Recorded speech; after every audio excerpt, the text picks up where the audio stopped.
The views expressed in this program do not reflect the views of the staff, management, or licensee of this station. This is 91.7 FM, WHUS Stores. I am Peddlin' Ron, and you are listening to Bicycle Talk. This is episode 394 to be broadcast on Wednesday, May 8th, 2024 on WHUS 91.7 FM and WHUS.org. Welcome to Bicycle Talk without my friendly co-host, the lovely Dr. Fran Storch. She's off to work today because she is off to Florida in a couple of days to go visit her mom for Mother's Day. What a good daughter. Yeah, anyway. So unfortunately, she had to make up some hours at work to be able to pull that one off, so she won't be with us today, but she might be listening. You never really know, because sometimes she has us on in the background, and she can make little comments. But anyway, if you would like to leave a comment, you can certainly leave one down here below, but I don't know if I can respond back to it. This is a Bicycle Talk, is a show where we talk about bicycles, bicycle culture, bicycle advocacy, upcoming news in cycling, the bicycle business, and the bicycle calendar. If you have a comment or you'd like to contribute information to the show, you can just reach out and contact me either down below here at Facebook Live, or you can also contact me at Bicycle Talk, the numeral 1 at gmail.com. You can listen to past episodes of Bicycle Talk on WHUS.org, iTunes, Spotify, and now on my Bicycle Talk YouTube channel. By the way, I'm a few weeks behind on that one. I'll try to take care of that in the next couple of days. Ron's Rant of the Week. Hey, tubeless fans and tubeless tires, just stop fueling my opinion. That's all I'm asking for. Just stop. Anyone see stage 2 in the Giro yesterday? Pogacar flats. Okay, right. The rim goes right down to the rim, and what's he do? He slips out on the sealant that goes spewing out of the tubeless tire. If you just keep giving me more and more information, I'm just going to keep ranting on it. That's all I can tell you. But of course, this and more in the show. Positive side, May is Bike Month. We mentioned that last week because we were approaching May is Bike Month last week. Our first episode was just over the corner in May, just about a week ago, and so it was a good time to mention that the Bike League, the League of American Bicyclists, has a great site for checking out Bike Month, and this is the official Bike Month of the year. So May is the big time. And here's another one for you. The Giro is here. The Giro. Anyone watching the Giro d'Italia? Good stuff. Good stuff. As promised, they are truly one of the classics of the Grand Tours. It started out with 2 days of hills. Just, I like it better when they do that, quite honestly. The Tour de France has either done the time trial or do the flat stage, and they do the sprints. And we're going to do that today with the Giro. That's definitely going to happen. But the Giro started out this year with 2 hilly rides, 2 definitely hilly stages, mountaintop finish yesterday. I don't know what's going on today. Please don't tell me if you are listening or have seen it at this time. I don't want to know about it. I'm going to watch it later on. So, another big shout out on a positive side here is that it is being broadcast, and if you have this, that's great, but it's being broadcast on Max, which is HBO Max, and they are streaming directly from Eurosport footage. So you get Sean Kelly, you get Jans Voigt, you get all the classic European broadcasters to handle the event, and there's just nothing like that. Jans Voigt is just hysterically funny. He's very quick-witted. He's a lot of fun, and Sean Kelly is possibly the most detailed announcer I've ever listened to. He's great. He knows the sport so well. He's sat in that pack for so many years. He's won a number of races also. Both he and Janzi both have done really, really well. So you're just getting a little bit different angle as far as that goes. And I was really happy to see Dan from GCN back at the studio too, which is kind of nice to see him there because I like Dan too. He's good. He's really good. So we've got some great broadcasts coming through. It's European TV, which makes it different than what we're used to. It's not an NBC Sports production, so it's not a what they call Peacock, right? Is that what they call themselves now? I don't know. Everybody changes things. So anyway, the Giro is here, and boy, it's fun and it's exciting, and we've got lots to offer there. Try to get to a little bit more of this in the show later on as we have time. And moving on a positive side, hot off the presses, Bike Walk Glastonbury. They're having a Putnam Bridge trail opening on May 8th, which is this Friday coming up for anybody who is here and local. And it starts at 1:30 p.m. I'm thinking about getting there a little bit early on that one. And shout out to anybody who's watching or listening to this. Because there's also the Bicycles on Main in Wethersfield. If you haven't seen the Bicycles on Main yet, it's really, really cool. I'll talk a little bit more about it in the show. It's a positive event. It's a lot of fun, and it's worth going to see. If you can't get there during the weekday, you can get there on the weekend. It's in downtown Old Town Wethersfield, right near the river. And it's cool. It's just, something to think about, talk about. You take lots of pictures there. It's cool. It's totally a cool thing. Mechanical Minute and cycling tips. Do you need a bicycle repair stand? Well, not everybody needs one if they can't handle the tools.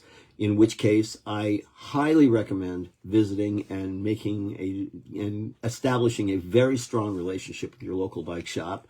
You know that Pedal and Ron is big into the whole local bike shop thing because I owned a local bike shop for 15 years and worked in others along the way. So I'm a big believer in the local bike shop and supporting them. But if you want to do some of your own basic repairs, sometimes it's nice to have a bicycle repair stand. I have a couple of them. I've got a portable stand that I use for going to events with, so I've got the ability to carry it very easily in my car, and I can transport it, or I can transport it in my bike trailer or whatever I'm doing at that time. And then I've also got a more stable, permanent stand at home, of which it was an old park shop stand. So it was a very heavy duty stand. It was made for doing professional repairs all day long. And I took mine, it was actually a single stand, and I actually took mine and I have it because I don't want to be tripping over it in my garage, yet I want it to be there nice and stable whenever I need it. I actually flipped mine upside down, and it comes from the ceiling. So I bolted it into the rafters in the ceiling of my garage, and that gives me a very, very sturdy structure of which to work on bikes.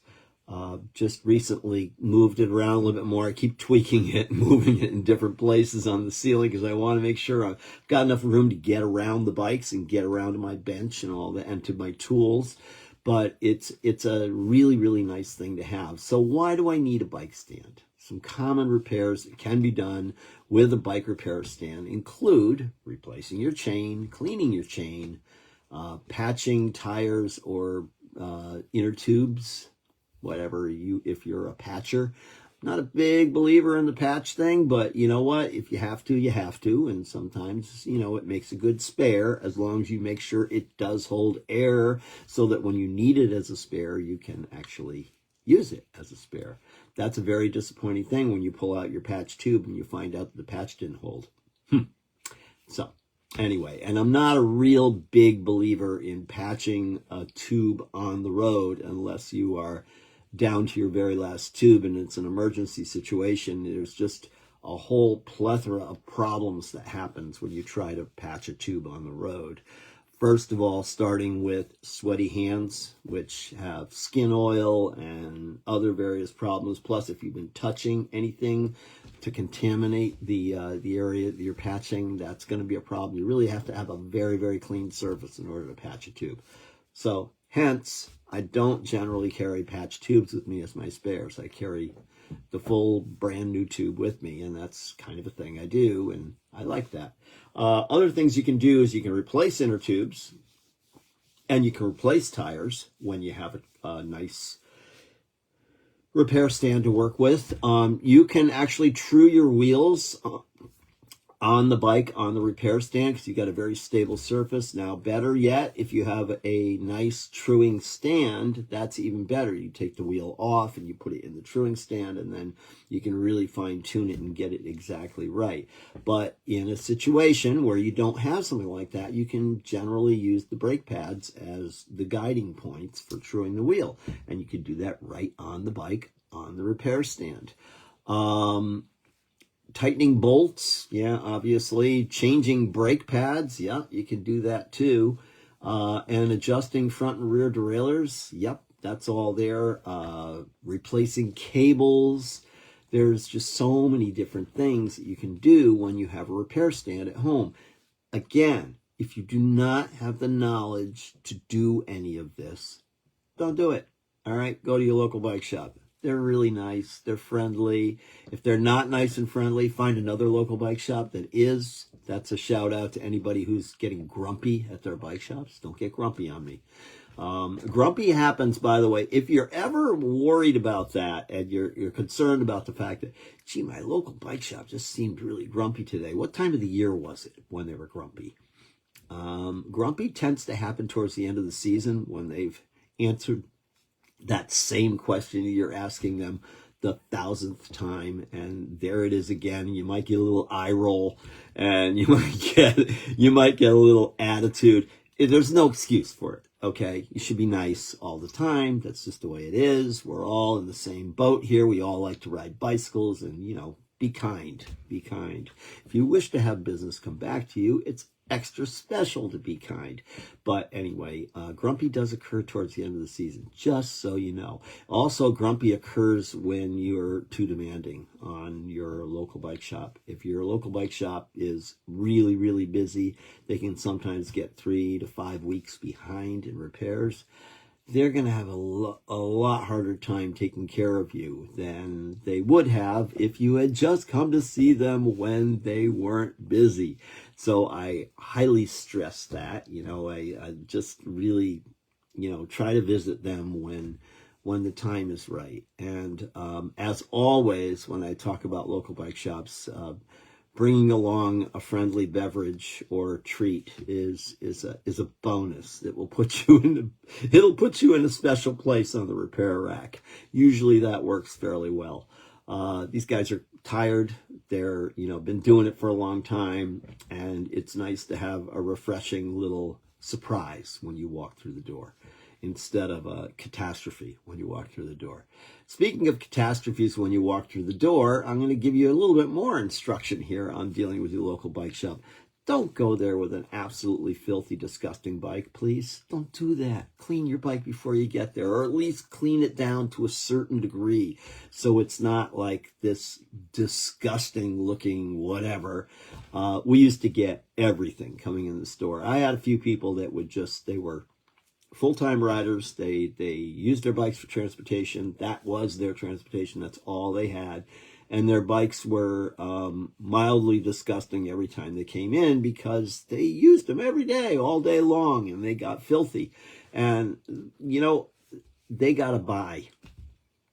I passed on those guys because if those guys and gals were out there riding their bikes every day and they didn't have time to clean their bikes because their bike was their transportation, I was cool with it. That's fine. You could bring your bike to me dirty. But if you just wipe down a little bit, take the dead spiders and cobwebs out of the wheels, I've seen it all. I'm telling you, I've seen it all. So, it's always nice to bring a semi-clean bike into the bike shop. And they're probably going to clean it too. There's a really good chance, depending on what level of service they are offering you. But anyway, it's a kinder thing to do. Okay, so there are some things to consider when you are looking at bike repair stands. And so I have a little piece in here. Let's see if I can find that in here. And here we go. So we've got different types of bike stands available. We've got the portable stand. of which I own one of those. Like I said earlier, I like to use that for bringing it to an event. And I've always got my portable stand there, so it's really easy for me to just pop it out of the back of the car or off the back of the trailer and just, have a repair stand there for anyone to use or for me to use, which is helpful. It's much easier than doing the human repair stand, which is just stick your neck underneath the seat and lift up. And I mean, it can be done. It can be done. But anyway, much easier if you have an actual bike stand to do it with. The other types of stands that you can do, you can get the floor stand, which is going to be a very heavy duty unit. Usually a floor stand is something that a professional bike mechanic is going to be using, and it's probably going to be stationary because it's going to have a rather large steel plate that is connected to the bottom of it to keep it super stable when you're putting heavy bicycles on, or actually the bikes, they tend to off center a little bit off the rack, so they've got a little tendency to get wobbly on the rack. But the floor stands are solid. And like I said, I have my floor stand flipped upside down and bolted up into the rafters in my garage. So it's not going anywhere. It's very, very stable. The only thing you have to watch out for is to not hit your head on it when you walk by it. But usually there's a car parked there, and if I'm going to be working on it, I have to back the car out so I have got room to work on the bikes.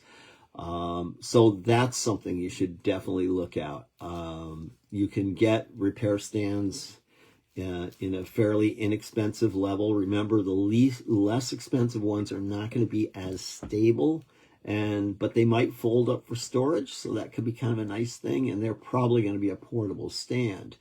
There are other bike stands out there that are portable stands that are much better made, I will say. The Park Tool Company makes some amazing bike stands, and they've been doing it for years. That's what I have in my shop downstairs. And I like them because, they're industrial quality. They're just really, really solid. Even their portable stands are pretty good, although I have preferences there too. I like more of a tripod type stand. It's got a little bit more stability. And it really just depends. It's a matter of personal preference as far as that goes. But there's another thing to think about too. Well, I'll get to that in a second. So the third type of stand would be a wall mount or a repair stand mount stand. If you have a fairly high bench, you can actually mount it right onto the bench, but you got to make sure your bench is high enough so that you'll keep the wheels off the ground when you go to work on your bike. So you can do that either way, but better to mount it into a wall like a stud.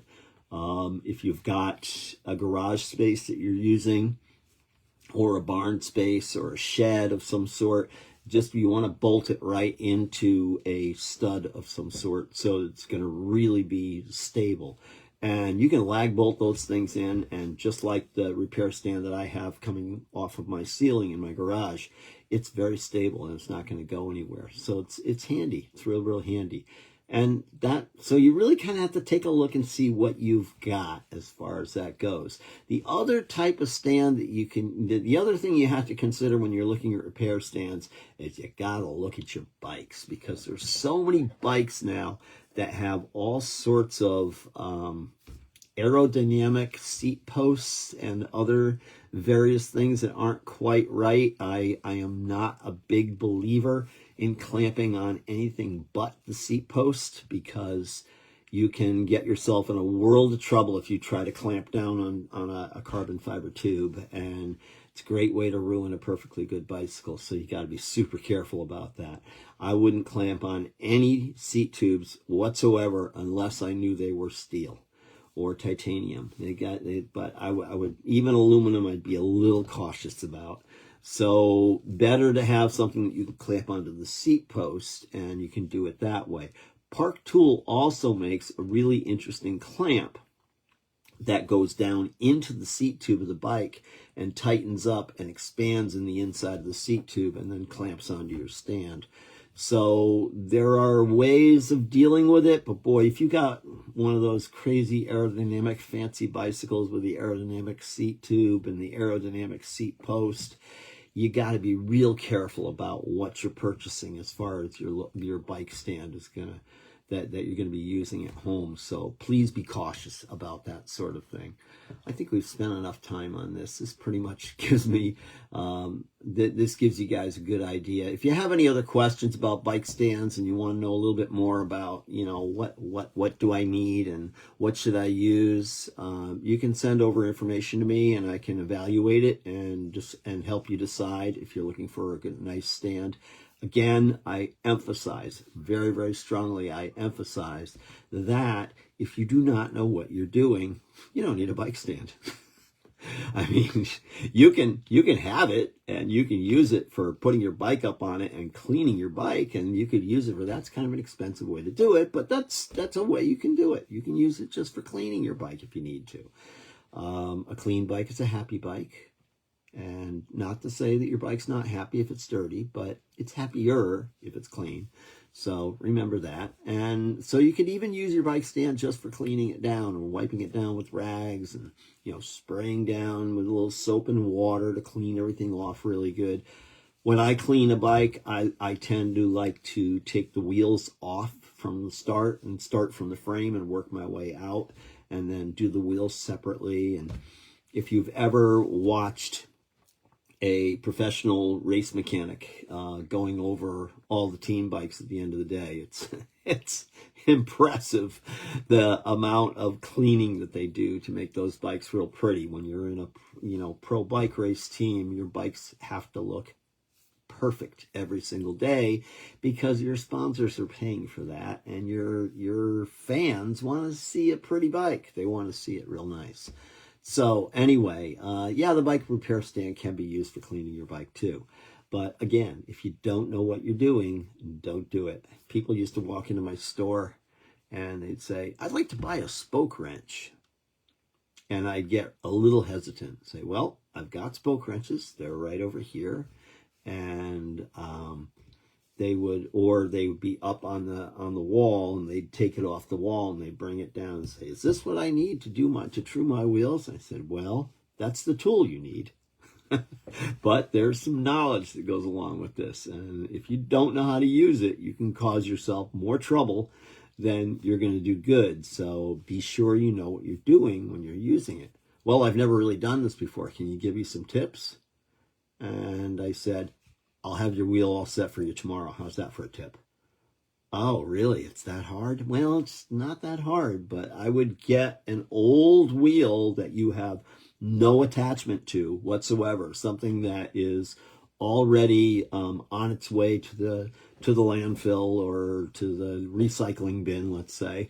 And I would work on that and kind of get to learn what happens when you turn the spoke this way, counterclockwise and clockwise, and see what happens to the placement of the rim.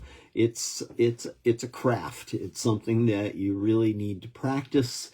And sometimes things look different than they are. So sometimes you see things kind of in the reverse way that you would normally think of doing something.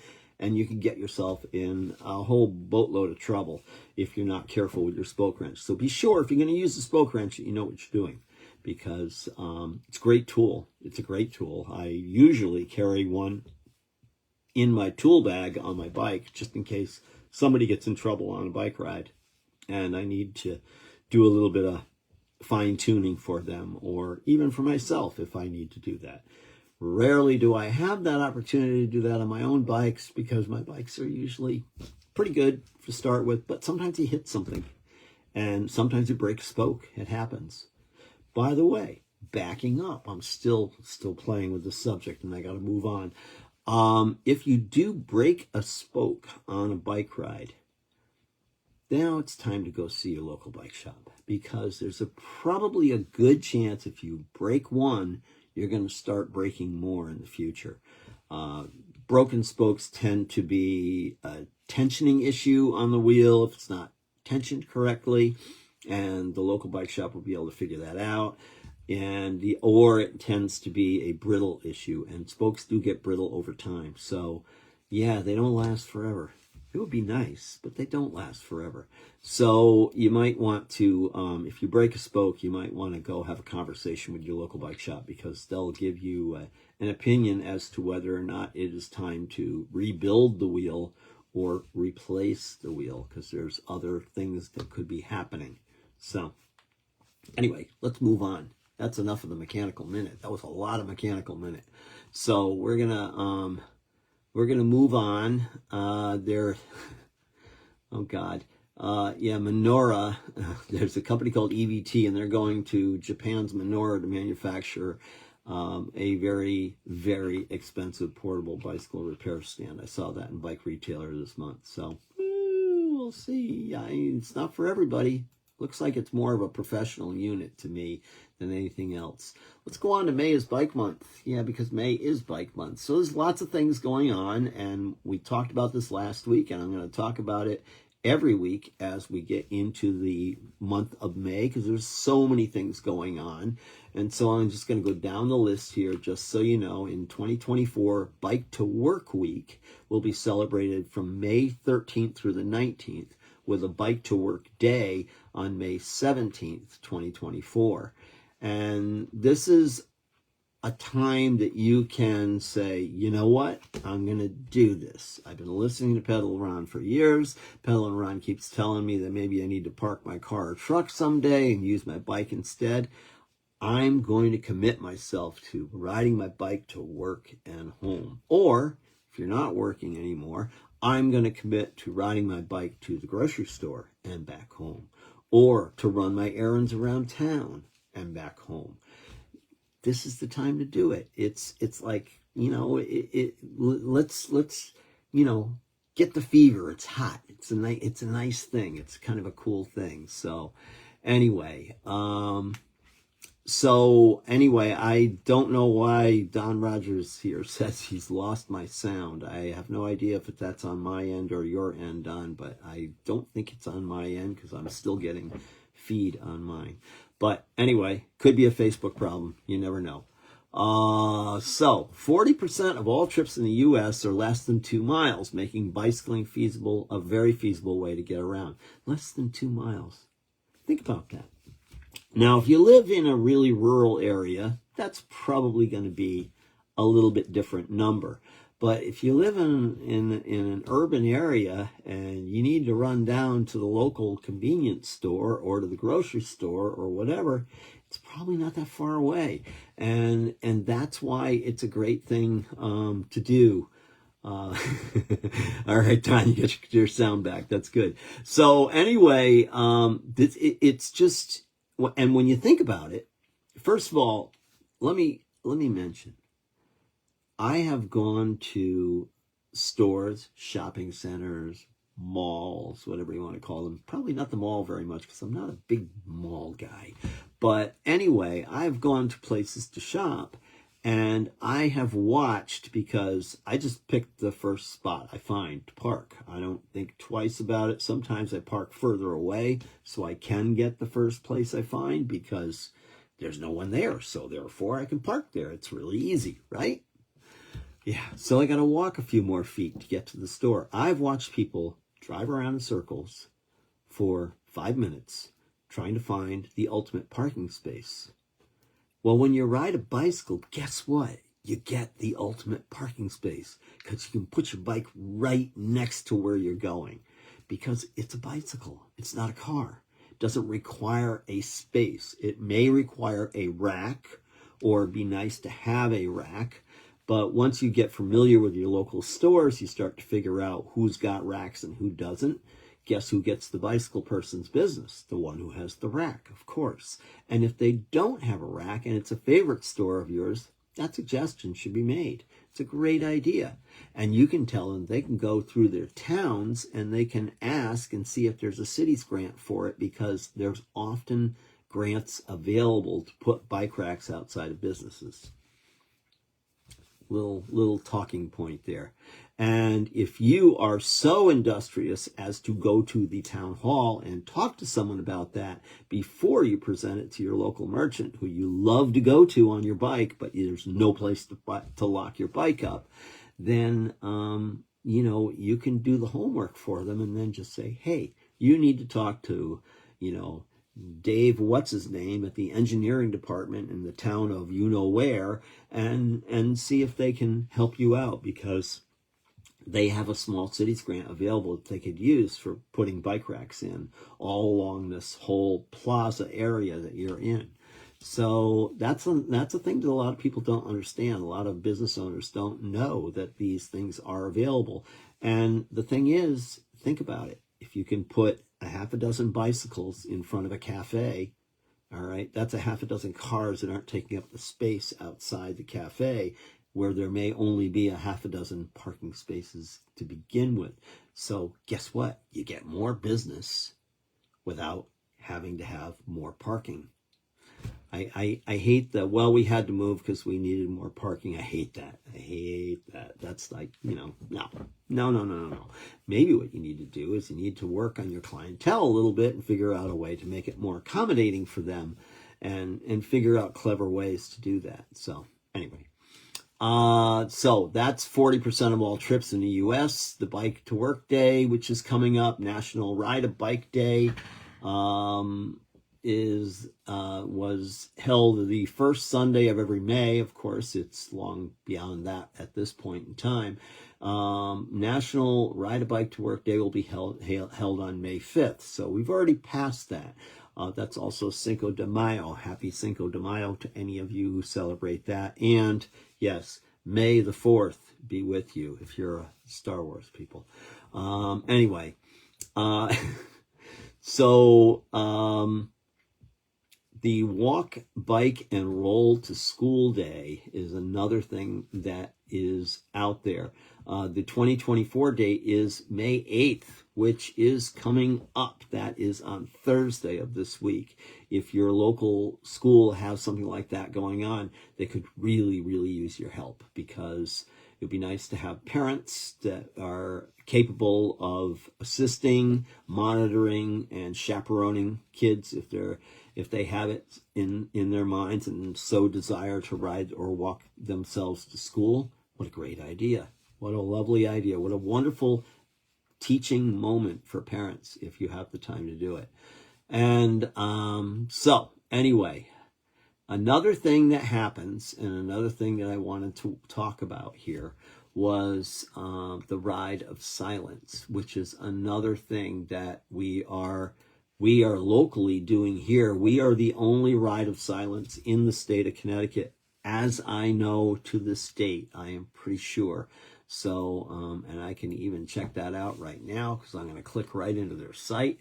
And if you go to their site, you can see that they give you lots of resources on their page, organizing resources, founders blogs, news media, etc., public service announcements that you can send out, Ride of Silence poem, which sometimes people read before everyone starts out on the Ride of Silence. We have a local pastor who comes and blesses the fleet before our ride, which is kind of a fun little thing to do too. And remember, the Ride of Silence is dedicated towards people who were riding bicycles and either hit and or killed while riding their bicycles. I include pedestrians in on this conversation because of the enormous increase in pedestrian and cyclist hits and deaths most recently over the last few years. It's become kind of a big thing. This is an international event, okay? It happens all over the world. And it happens on the Wednesday before the Bike to Work Day. So this year it is May 15th. And we are hosting my friend Kevin Mahan and I are hosting a Ride of Silence at the Mansfield Town Hall and Community Center area, E.O. Smith High School area up in Storrs, Connecticut. All are welcome. There is no registration for it. All you have to do is show up and prepare to ride your bike a whopping 3.5 miles. It's not going to be very far, okay? But you are going to ride in complete silence, and we will have a ghost bike out on the course, and we'll kind of stop there and take a look at it. And it's just it's a symbol of where someone may have been struck by an automobile and not made it through. So anyway, we do that. We are hosted by the University of Connecticut Police Department. They kindly have gotten very involved in this over the last couple of years, and it's super to have them out there, because they're right now, we had graduation this last weekend, and so the students are all on a mass exodus, so we're not going to see a lot of activity up there. So they've got a little extra time because there's no students on campus, and we can also ride our bikes through campus very, very safely. We will also be riding on a couple of state roads. Route 275 and Route 195 are both Connecticut state highways, and we will be pretty much blocking the roads with all the people that we have showing up for this. I know my local club, I have a meetup page out to my local club, and I have a lot of people signed up from there, hoping to get more of you local club folks. I'm going to try to put a big push on this, because it's not this week, but it's next week that this happens. It came up really, really quickly. So if you go to this site and you click on United States, if you're here from the States, you'll see a map of all the different states, and then indicators of the different states that have rides of silence. So if I click on Connecticut, what do I find? I find contact Kevin Mahan, and he's got an email address in here. It's 3.5 miles, and it says here, please join us on May 15th, 2024 for our ride of silence. We will gather at the Mansfield Community Center, Mansfield Town Offices, located at 10 South Eagleville Road in Storrs, Connecticut.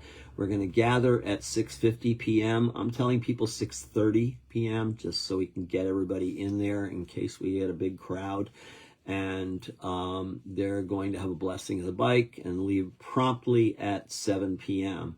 All ride of silence rules will be followed. Helmets are mandatory, and maximum speed of 12 miles per hour. Approximate distance is 3.5 miles. So yeah, come bring your kids. Great thing to show to the kids. It's a lovely activity. There's some sadness to it, but there's also some reality to it. And to bring your kids to something like this, it definitely is a demonstration of sorts. It is, I think some people refer to it as a critical mass ride, and that's another way of making a point. And again, it's completely safe because we have great volunteers from the Yukon Police Department that are helping us with this. So it's a great thing to do. So please tell your friends, tell your neighbors, tell your family members. Let's go ride our bikes. We're going to ride our bikes 3 miles, and we're just going to go nice and slow. We're going to be super quiet about it. You can be as noisy as you want before and after. That's okay. The trick is to see if Billy Dujak can stay quiet for the entire 3.5 miles. That's always a fun thing. It's he says the same thing about me, so whatever. But yeah, that's it. So if you have a particular member, friend, family member that can't ever be quiet, this is a challenge. You can throw it out there. Hey, I'll bet you can't ride your bike and not say a word for 3 miles. And, it's just goofy stuff. But anyway, the ride of silence is serious business. It really is serious business. And if you can get a big enough crowd at your ride of silence, you can also get a lot of attention to your local legislators about, how much we need safer infrastructure for riding our bicycles. And it makes a statement. It makes a point. That's what we're trying to prove here. Trying to prove a point, okay? Trying to show that people can ride their bicycles safely. And you're not going to have a police escort every time you go, but you are going to be able to at least ride your bike safely if your town is starting to pay attention to safety structures, infrastructures that will make cycling safer for everyone. So anyway, that's the Ride of Silence. That is in May, Bike Month. So that's another Bike Month thing. Let's see. What else do we have here? I'm going to move right on to bicycle racing because it's an exciting time of the year. We've got the three major tours, Grand Tours, the Giro d'Italia, the Tour de France, and the Vuelta a España. Those are the three classic major races. There are other races out there too, but the Giro has begun, and it started out this weekend. And all I can say is all hail Tadej Pogacar. Tadej Pogacar is on fire. He did not win the opening stage. He was actually beaten on a sprint on the opening stage, which took a few people by surprise. They didn't quite think that he was going to lose right from that get-go. But stage 2, he took care of that problem very quickly and very efficiently. Well, I won't say quickly. He waited for a little while, and before he went, he waited until there was 5K to go, so still had 3 miles left in the race. But his teammate, Mika, led out a strong lead out. The pace was picking up pretty strong. Mika got up in front. He made a really strong pull, and Tadej was sitting on his heels, and you could actually, if you saw it and you watched the video, you could see the two of them having a discussion shortly before it happened. And obviously they were questioning, okay, do you have the legs for this? I mean, are you ready to, when do you want to go? When do you want me to really lead you out? It was kind of what the discussion was. Well, Tadej said, when it gets tough, I want to go. And so at 12%, Pogacar made an attack with 5K to go. 12% grade is kind of ugly on the legs. If any of you out there ride your bikes a lot, you know what I'm talking about. Anything over double digit, anything in the double digit range starts to really break your legs earlier. But Pogacar, he just took off. So that was kind of cool to see. There's great footage that is available if you don't have HBO and you can't watch it live. There is definitely lots of YouTube video afterwards that is broadcast, and that breakaway that he did at the very end is definitely there. Put 30 seconds on the field, kept it, held it all the way to the end, and the rest is history. So right now it's Tadej's race to lose, not to win, to lose, because he's got a big lead out there. He does have someone right behind him. Geraint Thomas is right there. And there was some weird words said. And I was trying to find that this morning, but I couldn't find it. But, you know, Thomas had some, I don't know. Thomas should not make any statements whatsoever. I mean, Tadej Pogacar is 25 years old. He's won 2 Tour de France's. He was one of the youngest riders to ever win the Tour de France. This kid is on fire, and he's really, really talented and really, really strong. And Thomas is, you know, he's kind of getting a little older. I hate to say that in your 30s is a little older, but when you're my age, it's really young. But anyway, it's you know, there's some competition out there, but I think it's going to be, you know, it's basically going to be this UAE team and Ineos are the two teams that are out there in full support of this particular tour. Visma is there, but I don't see a lot of strong contenders there, so I'm not really sure what's going on there. That is probably going to be saved for the Critérium de Dauphiné, which is coming up. It's that's a kind of an entry, what am I going to say, body check or whatever you want to call it, you know, fitness check for riders before the Tour de France. A lot of people who do the tour will do the Critérium de Dauphiné to test their legs and to see the team director sportifs will use that as a gauge to see which riders they're going to take to the tour and which riders they're going to leave home. So, you know, it's that's coming up soon too, and that's where we're going to start talking about Mr. Kuss.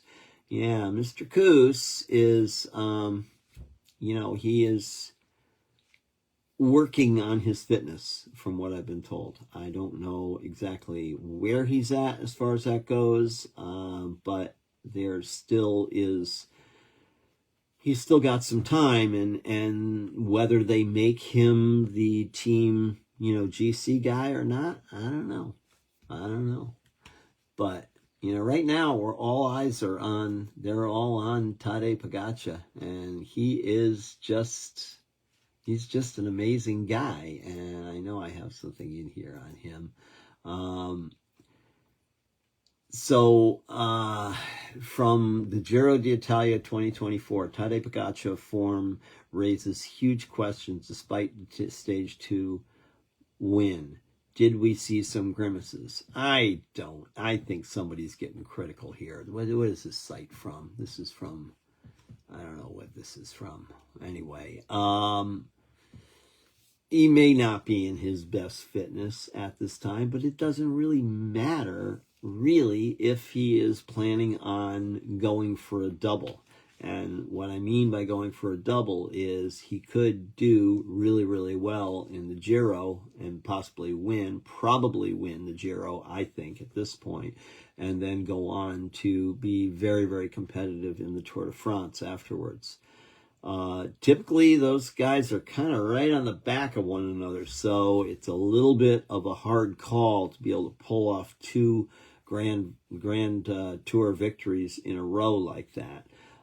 I've seen oftentimes where someone will win the Giro and then they won't come back until the Vuelta a España, which is later in the year, and they'll have their legs back at that point in time. If you've ever raced your bicycle and you have to get up the next morning and race your bike again, you know what I'm talking about. And when these guys do it, they're doing it for 20 days plus in a row. So it's really hard to recover. And that's what that is. So anyway, there's all sorts of talk about the slow speed crash that happened in stage 2. And of course, Pogacar went down because he had no air left in his tire. He had sealant all over the tire and all over the road, and he slipped out. And it was just a really slow speed, poof, down he went. Very quickly got a wheel change, and he was back in and ready to go. But, that goes back to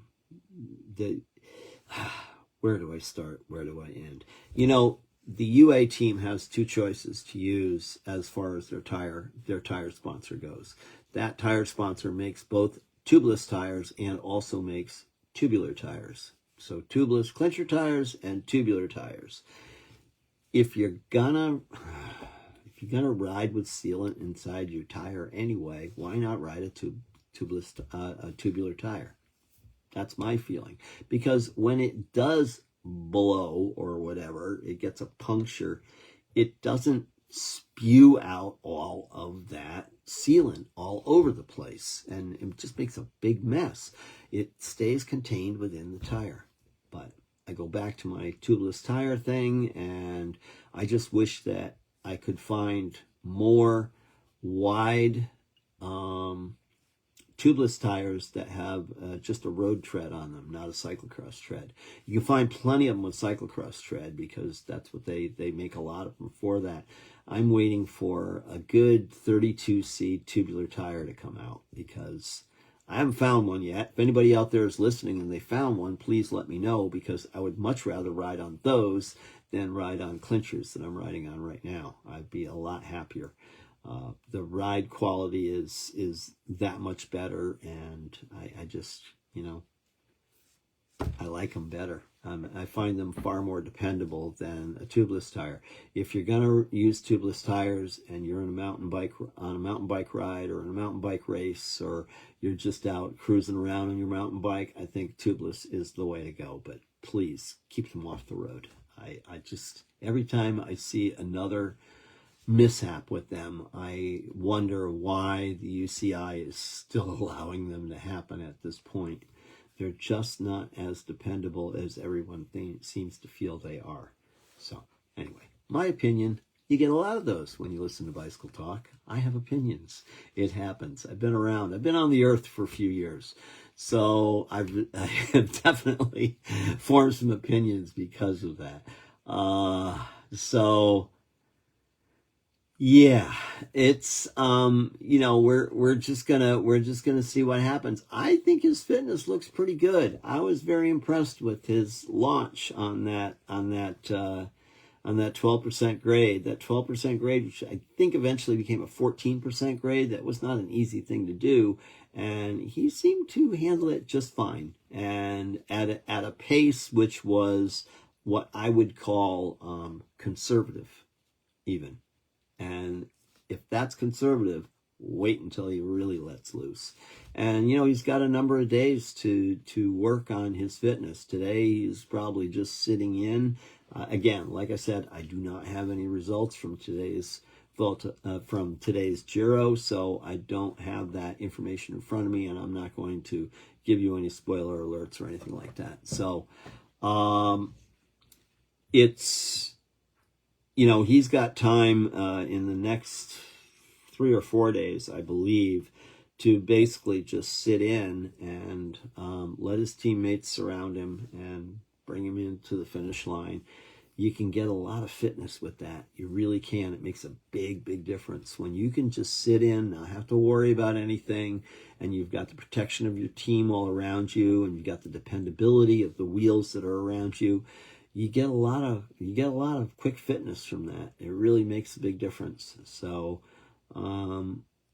the time of year that the Giro is, there is a tendency for riders to come in with a little less fitness and then leave with a much higher level of fitness because they've got all this great base in now. And yes, they're going to need a lot of rest afterwards because racing your bike for 20 days in a row is definitely not an easy thing to do. And even though you are prepared for it and you are, you've got your massage team and your food team and all that taking care of you and your medical team taking care of you, it's still a very, very hard thing to do. But at 25 years of age, oh God. Yeah. When I was 25, I was pretty fit and pretty invincible at that point in time. And I had also opened up a bike shop 2 years before that. I was definitely very, very tired because I was working too much, but that's all right. I could still get out and I could still race my bike. So it was kind of fun. So, I think the numbers are going to improve with Tadej. I think he's definitely, and I just don't see a lot of really, really tight competition near him at this point in time. We'll see what happens as they get into more hills. I think they're dropping into more hills later in the weekend coming up, and so we'll see what's going on there. So it says here, Pogacar reveals that the crash gave him extra adrenaline to win stage 2. Yeah, well, he didn't really crash hard. He just kind of tipped over. But anyway, yeah, that can get you a little anxious for sure, and that will definitely drive up some adrenaline for sure. But anyway, it's a good race to watch. If you're not watching yet, it's the Giro d'Italia. It's on, it's happening, and it is just so much fun right now. And so we are looking for the Visma team, Visa Lisa Bike team, to come on strong. I think during the Critérium de Dauphiné. I think that's where we'll start seeing them accelerate again. We'll see who they're going to pick to bring to the Tour de France. It's kind of an indicator. It's a fitness check, and we'll see what happens there. I think that all could be good. I'm going to move on here because I am just running out of time, as always. I will mention that the exhibitor and attendance numbers at the Sea Otter Classic this last few weeks back over in California, Monterey, California, they were up this year. So there is still a tremendous amount of interest in bicycles and cycling. So that's kind of cool. It's more of a consumer show, consumer-oriented show. It's kind of cool. When I went there years ago, there was also a road race and a mountain bike race formed around it. There was a lovely 19-mile mountain bike course, nice cross-country course. It was just beautiful to ride on. It was really, really beautiful. And I got a chance to ride a lap of that when I was out there. It was pretty nice. And then it's kind of at a speedway, so they've got races going on, road races going on at the same time. So we are going to move on, and I'm going to save all this stuff here for later on because there are some more things that I can always talk about. And I'm going to go right to events because I want to talk a little bit about Bicycles on Main, which is the annual Bicycles on Main. It's the old Wethersfield Shopkeepers Association. They have a winning event that brings people in from all over. If you've ever been to there, they also have a scarecrows along Main. And so, it's kind of a big deal. People come in from a long ways to kind of check it out and take pictures of themselves next to the decorated bikes and the scarecrows and the different things that they do. It's totally a cool thing.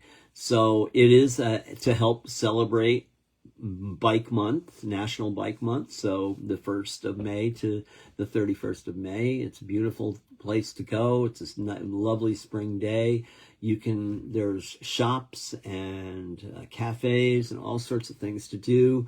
I'm hoping to meet Billy there to do a coffee shop and also to ride across the Putnam Bridge when they cut the ribbon for the ribbon cutting on Friday. So that'll be a lot of fun. Other things here, the MAID show is in Australia this year from 28th to 29th of June. And the U.S. version is in Portland, Oregon from August 23rd through the 25th. Those are custom-made bicycles, pretty cool stuff.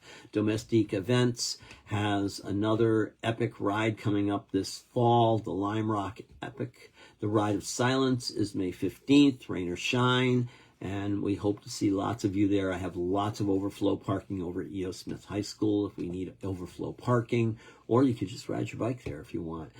June 1st, Boston to Hyannisport, Mass. Yeah, the Best Buddies ride. I'll be there. That was just an inspiring thing. I'm actually wearing Gabe's shirt here today. My best buddy Gabe he had his very first big adventure, 20 miles on the back of a tandem for the Best Buddies. And we have so many stories from that. It was just great. There is a 100-mile ride and a 55-mile ride, can't remember exactly, as well as a 20-mile ride. So there are different rides and you raise money for the Best Buddies Association. So I'll talk a little bit more about that as we get closer to June 1st.